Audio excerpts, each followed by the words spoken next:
ladies and gentlemen. This is another episode of Holistic Love, where you get to not only learn about ways to improve your life and grow as a human being, but also how can we develop more healthy connections, right? And how can we bring that to a place of wholeness and beauty? And in the audience today, of course, I have the beautiful ladies here, Ashley and Jenna, with their special guest here, and they're going to talk today about a very amazing self-care practice, which is meditation, y'all guys. And I can't just tell you how important meditation is in our lives, how it brings us so much abundance of self-love and clarity and all the things. But you know what? I'm going to stop talking. I'm going to let our beautiful host and our guests talk today. So, ladies, y'all take it away.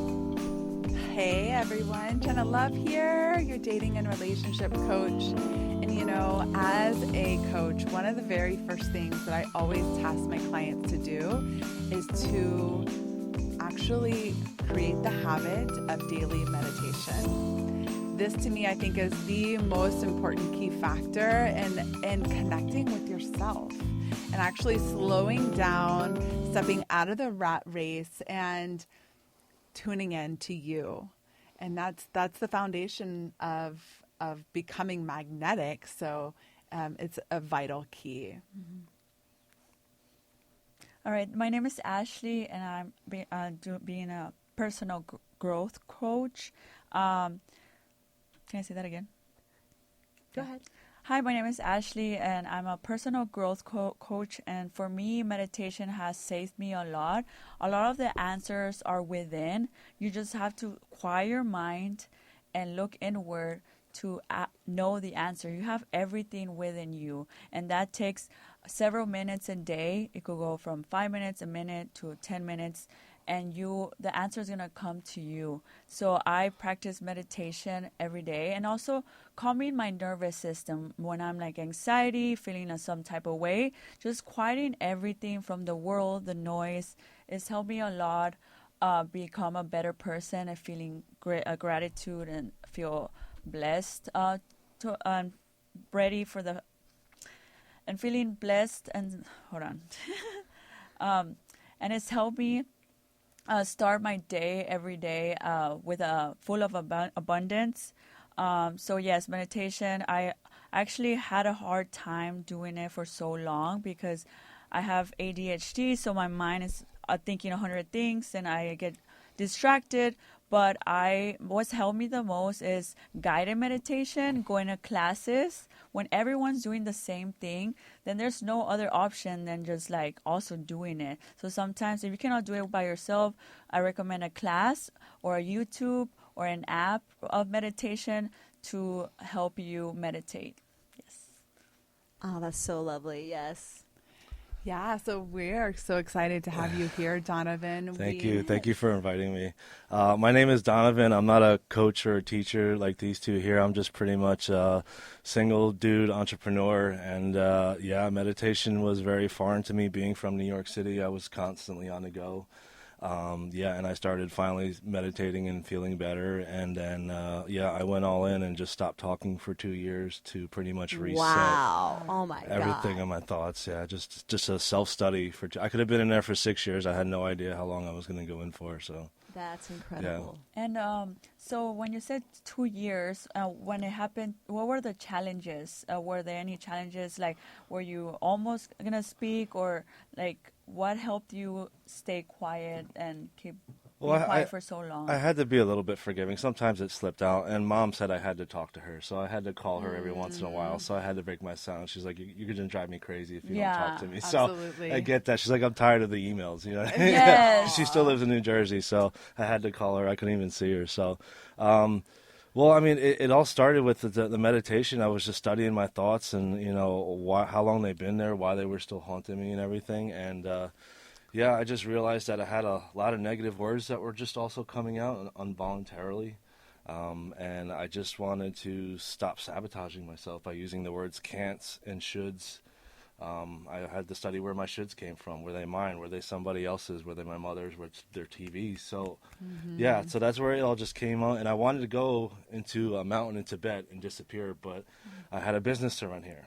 And if I did that, I would have put myself and my mother into debt and stuff like that. So I'm like, you know what? I'm just going to shut up here. And I bought a notebook and paper and just stopped talking. And I was like, for DJ'd, I ran my businesses. I talked to all my customers via email and that. So communication was still there, but it removed the sound of my words, which was just my training and stuff like that. So, that was pretty much it. And like I said, I could have been in there for 2 years, and people asked me, when did you decide to come out? And I'm like, I really just didn't decide. It was just over.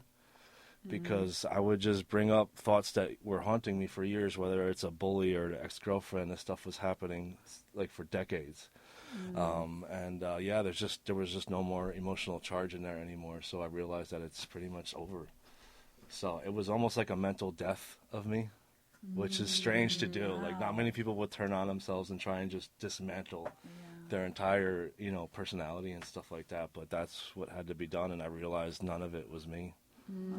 It was just all my training, whether it's school, parents, and it's nobody's fault. Again, we're all just on autopilot, and I was on autopilot, so I had to dismantle all of that. So the hardest thing was plugging back into this society. I'll be honest; it's still kind of hard to do. Wow. Interesting. Yeah. Wow, I love this thought that you brought up around the word should. Yeah. Yes. This is one of a few other words that I've completely cut out of my vocabulary as well. And I believe that the word should can be violent in some cases. Yeah. When somebody is shitting upon you, I actually replace it with the word shitting on you. Yeah.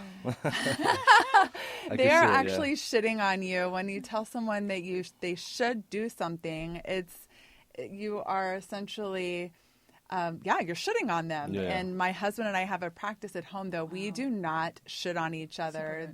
And instead, I choose to replace it with the word could.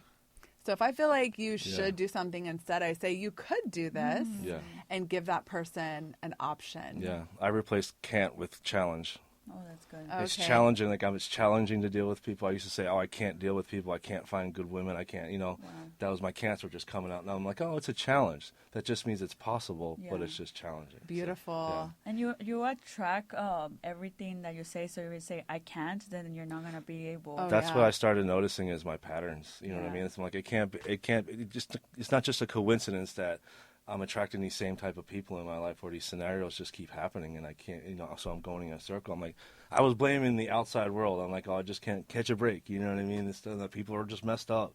Finally, I'm like, it's not just a coincidence that this is happening. So I started turning on me. I'm like, what am I doing to bring this into my world? So.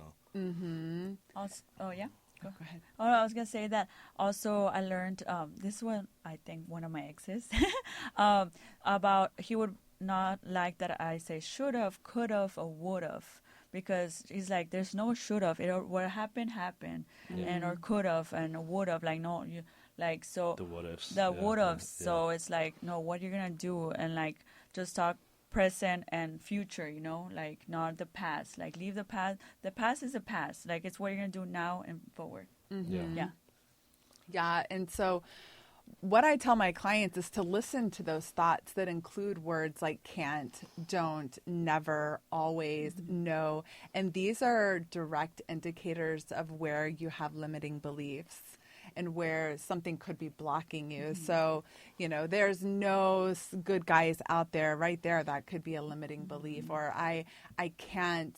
I don't have time right now for dating. That's a limiting belief. So these are direct pointers to the problems. And so for you to be able to create the spaciousness to actually hear the dialogue in your head was so empowering, I bet. Well, it's just like meditation. Once you quiet yourself, you can't really run from your thoughts. It comes right to the surface. So, and the thing is, to get started in meditation, it is not fun at first. It is very challenging. So There's true. nothing peaceful about it, because when I close my eyes, everything that was bothering me from grade school came at me like a wave. It almost made me twitch, you know what I mean? I didn't want to deal with it. And the first reaction is like everything else. Turn on the TV, turn to drugs, turn to alcohol, just to dim it down. But then it just comes up next year. So I was tired of it coming up. I mean, I was broken up with these girls for over 10 years, but why are they still coming up and making me mad to the point where I want to drink myself to sleep. Yeah, a lot of people I was numb tired of being themselves. haunted by it. I would just thought as you get older, you find another woman, those things just kind of fade away. But I No. realized they just were not going away. So No, not at all. yeah, so I started reading about healing and read a bunch of books. Got the Amazon Kindle or whatever, and was just going through it. And I noticed in every chapter that there was a chapter of meditation in each of these books. So I just saw the commonality, whether it was like Buddhist or something else. It wasn't so much that religion of it, but each one had a chapter on meditation and reflecting. Like, man, I'm gonna have to sit still finally, which from a New Yorker is the hardest thing to do. We were just so. I used to give myself, a drama just for taking a nap. You know what I mean? Like, oh, get up, you got stuff to do, man. Get back out. So I was calming down was very hard for me to do. So Wow. yeah. So much kudos and respect for you. Like 2 years is a long time. Yeah. I remember when we met for the first time, you were DJing at an event, and I came up to you and asked you a question, and we were still able to get our points across and have that little conversation that we needed to have. But it takes a lot of the fluff out of conversations. They become deeper in ways, because you have to kind of get to a point. And it creates curiosity when everybody sees that. It's not something you run into every day. Oh, it was so inspiring. I was like, I wonder how long he's doing that for. And I wanted to learn more, but we couldn't have a conversation around it, right? It was like this, wondering in my head, like, I wonder what's happening there. So I'm so glad we're able to have this conversation. It was funny watching people react. Some people were so awkward they kind of almost ran away. Some people just started talking sign language to me, and I'm like, I could hear. I'm just not talking. You know what I mean? So they didn't know what to do. I almost wanted to learn sign language just for that. But and then other things, it was just weird. Like even in the lines at HEB, people would see that and they asked why I was doing it, and I would just write to heal, and I would point to my head, and they would actually hug me in an HEB line. Oh wow, that's never happened with me when I'm talking. Wow. You know what I mean? And So it's just hugs and then, so it just shows that everybody's suffering. When they saw that this guy's doing it to get better, I think it just created a connection without even talking. So I would love to hear more about this piece because, I mean, I hear you saying like, okay, I took a step back from dialogue and I created more spaciousness. I started reading books. I started meditating. What was it, do you think, that created that shift in you that allowed the healing process to take place? It was just noticing the same thoughts that kept haunting me. Okay. You know what I mean? I was like, why is this not going away? Like, I loved my life. I had a successful business, but yet a bully from 8th grade, a flashback. The flashbacks would just always just come up without your, even, I don't care. Even the flashbacks are coming up now. The difference is they don't affect me like they used to. Oh. The flashbacks will never end. It's not forgetting. It's It's like once you forgive it and you cut the tie to it, it's remembering without the emotion. So I can bring up my ex-girlfriends now, and it's just, there's nothing here. It's just a thing that happened. But back in the day, if I were to say her name, a flashback of an event with us together would happen, and I would immediately get the urge to drink something because that was my cover-up. Or I would turn on the TV to avoid it until the next day. So once I started doing that, and I started meditating and forgiving and some of the big stuff, and I'm like, oh my God, it's just not there anymore. So now when they come back, I'm like, I want all this gone. So that's why I want to go through all my memories as far as I can remember, and just cut these ties. So I can just, when they flash back, it's just like almost like, oh, you got to pay your phone bill now. It's in that category of thoughts. Yeah. It's not in the deeper ones where it's like, oh, this is the real me. No, it's like, oh, I got to pay my phone bill, ex-girlfriend. It's up there now, where it just flies by. You know what I mean? It doesn't create any type of anger in me anymore. So I admire you that you're. Because a lot of people run away, how you say, like, to numb the pain, like with drugs, alcohol, name it, all the bad things, because they don't want to feel it. And you actually went through and did the work, and that's very powerful. Yeah, I was surprised at myself, too. Honestly, I feel like if we were taught this stuff in high school, we wouldn't be going through this. You know what I mean? I wouldn't have to go through a 2-year vow of silence to heal. We're all going to go through something. There's no way around it. Nobody has a perfect life. But if we're taught in either grade school or high school that there's these tools that can help you get past whatever's happened to you, you don't blame and hate people for the rest of your life. You'll be processing as you're going along. Yeah. So one key point that I'm just going to throw out from the teachings that I've gone through is that whenever you find that thought that I can't or I don't, like, ask yourself, what do you want instead of that? and start repeating that over and over again, and that will help to rewire that old thought. It's like training your mind. Exactly. Well, it's like how it got in there to begin with was just repetitive behavior. You know what I mean? Exactly. I had to study, like, because my dad died when I was early, so where did my manly influences come from? Since I had a single mother, I was in front of the TV the whole time because she was working her ass off to take care of me, which I respect now. But I realized I got all my toughness of what a man is from the movies. Oh, wow. So I studied myself. I'm like, all right, that wasn't me. That was that character in that movie. Or those 80s love romances. That's what I thought love was. You know what I mean? So when it didn't happen, I'm like, why is this not working like those 80s movies I used to watch? So I had to cut all that training out of me. That's what? Oh, I was gonna say that's I can relate on the shows because in my culture, the Mexican culture, there's shows called telenovelas, and it's all toxic. It's all the girls get cheated on, they get beaten up, and the guys are called machistas. They're the man, and they're you should respect them, and the woman should be at the house and taking like all this. I was watching, and now that I look back, I'm like, this is why like the culture is so toxic, you know, and why my mom picked up a lot of toxic behaviors. My dad, and I wanted to be the generation, how they say, break. How do you say curse breaking? Curse breaking. Yeah. And I'm like, I'm not gonna be that. I'm not gonna be all that they taught, what I saw. So it's good that you also were aware of that, and you're like, I'm not gonna be those people. Oh yeah, that's why I'm terrified of the children today. They have so much influence compared to what we had growing up. You know what I mean? Yeah. So it's all just food and stimulation that's coming in. So God knows what they're gonna think they're who they are when they grow up, because they're going to have all this training going into them. If they don't know how to cut loose, they're going to think all this toxic behavior is who they are, and I'll just take it forward with them, and pass it. It's a virus. I mean, our parents passed it to us, unfortunately. They didn't know any better. Yeah. And if I didn't wake up, I would pass it over to the next generation too. So it's I label it as a virus, unfortunately. Yeah, and we literally are the computers being programmed, and so this is a topic that I could talk about for days because I'm very, very passionate as a practitioner of NLP, which is neuro-linguistic programming.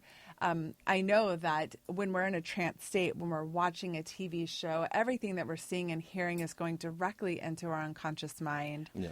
So I make it a point to say a prayer before I turn on a show. And I say, dear unconscious mind, you know what is good and healthy for you. Please delete, reject, or cancel anything that is not of my highest good.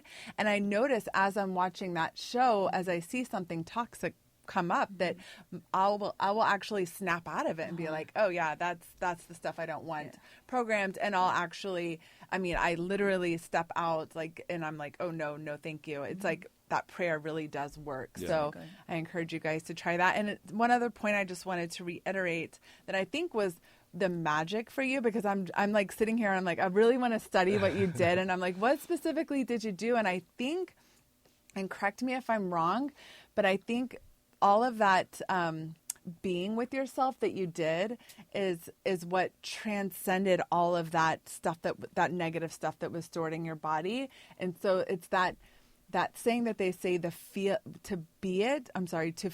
it is to heal it.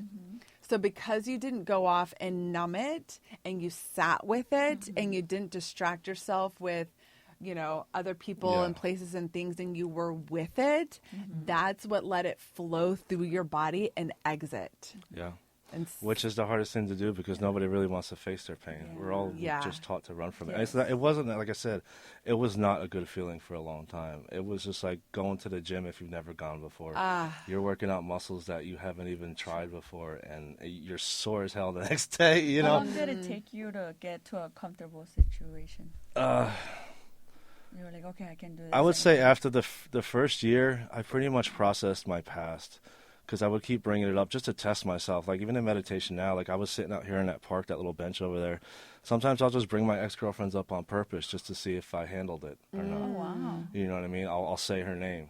And if there's no like, oh, I'm pissed that happened, or I can't believe she did that, it's gone. Yeah. It's pretty much, you cut the string from it. It's just...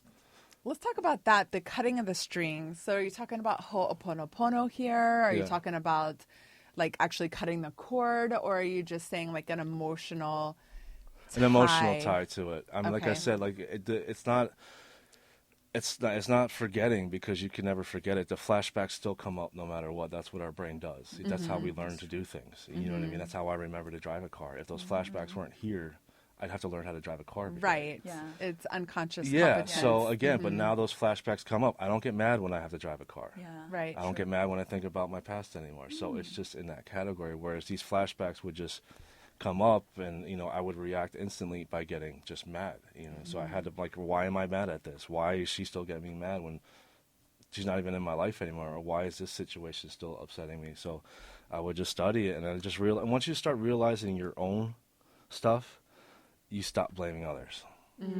Because you realize. Can you repeat that one time? Yeah. Just Once you start realizing, I guess, your own bull inside of you, that you're training, you're brainwashing, your autopilot, you just start to stop judging other people for theirs, because you're like, you know what, they're just lost in their own stuff and they just don't know how to process it. Like even like mental ill people or school shooters, I used to call them evil. I'm like, that's just a lost boy. Yeah. You know what I mean? I mean, there is mental problems. Don't get me wrong out there. Sometimes there is something wrong with people's brains, and I'm not going to say there's not. But a lot of times when you want to hurt somebody that bad, it's because you're hurting so much inside and you don't know how to react. Yeah, it's one of the Yeah. presuppositions of NLP is everyone is doing the best they can Yeah. with the resources they have at any given time. Yeah. But growing up, we had no resources, you know what I mean? And there's more now, I would feel, because, I think meditation is more talked about these days than it was with me growing up in the 80s, or it just wasn't that many influences talking about it. There was no YouTube back in the day and stuff like that. So. Yeah. That's what I was gonna say something that that's what my brother said. Like, said, I'm proud of you, Ashley, because you have the resources now. Our parents didn't. Yeah. Like all they knew is what they got taught, and that's what they showed us. And so I forgive them because They it's were not their doing the fault. best they could. Yeah. And one last thing I wanted to ask you. Yeah. How did you feel the first time you talked after 2 years? And do you remember who was the first person? I don't. I actually still bump into people who haven't heard my voice yet. And it's Like still me? Yeah, yeah. Oh, it's like, They're like, oh my God, that's what your voice sounds like. I know. Like, I wanted to mess with them and like talk like, like a cartoon character. just to different. That'd be talk like funny. a girl. Like, oh my You're God, like- I didn't picture that. But, no, it's just, I came back. It's just the problem is communicating. Like, again, I don't judge people now, but it's also hard to talk to the ego in other people. Oh yeah. You know what I mean? Like haven't done when the I work. I was dating a girl recently and she's just lost and we get into fights a lot. I'm like, I know that's not her. That's just her training. She told me she's been holding on to shit as a child, and I'm like, and I would love to heal her, and I would love to, I try sometimes, but It's sometimes not it your backfires child, on yeah. me, and it starts to make me sick because it's like talking to a brick wall. So I'm just, with these events and doing this, I'm trying to inject these little seeds around and just let people know there's a way out. That is a whole nother podcast Yeah. that we need to have. I love that. Yeah, so yeah. So my DJ events, I'm holding a silent retreat on May 18th and stuff like that, where I'm DJing and everybody's talking on pen and paper, just like And I no did. phones. No phones either. No phones, no just phones. quietness. Nice. So we can So- experience a little bit of it. That's what I'm hoping to start talking to people about it. Yeah. Beautiful. Yeah. Way Even to if it's just for like a couple hours, we'll see if they'll start reflecting on themselves. So That's awesome. Yeah. You're gonna help others. I hope Yes. so. Yeah. Thank I do. Yeah. Well, I have to say that I've had to be silent most of this time. So I thank you so much, Ashley, for bringing Donovan. Your medicine is so Thank you so much, yeah. needed, and what you don't realize too is that just by sharing your journey, just by having done this, you're lifting us all up. You're showing us that it can happen. Yeah. That it's possible. So thank you. Thank you for having me. I appreciate it. Yeah. Yes, and to our audience, I just want to say, first of all, thank you so much for tuning in to another episode of Holistic Love, where we're really just all figuring it out ourselves, like how do we begin to really begin the process of loving ourselves and having authentic connections and being the thing that we want to see in this world. And so again, I love you guys so much, all of y'all who are listening, and Jenna and Ashley, you want to just say a few little farewell words? Yes. Thank you guys so much thank you, Donovan, for coming and no joining problem. us today. We're so grateful for you and being the beacon and this big movement that's taking place and then actually creating opportunities for people to do practice and try it themselves. So thank you. No problem, And blessings to all of you out there who tuned in. We love you. Keep shining, and we'll see you next time. So I'm grateful for Donovan. I actually met him like a week ago, and I love putting great people together with other great people, because creating magic together, we can do a full of abundance and just pure magic. And this, I can't wait. I feel it here. Everyone has a skill, experience, and things to say to others, to heal others and help others. And yeah, we're actually gonna work together, and maybe we can all work together, and yeah, that'd be amazing. Any way the audience can find you? Just a little. Well, I pretty much I don't do the social, like as far as personals, but my company is called the Underground ATX on Facebook and Instagram. I have events from roller discos to meditation retreats to house music in Zilker Park. I do a bunch of stuff, but I just recently started focusing on the silent retreats. Actually, I have a farm about 40 minutes from here. I'm going to start doing silent retreats, camping overnight, not talking the entire time. So, yeah. But DJs and food and everything else will still be there. So the interactions are still there. Just don't use your words for a while and see what happens. That's pretty much it. Yeah. Well, thank you, ladies and gentlemen, and you heard it here at Holistic Love.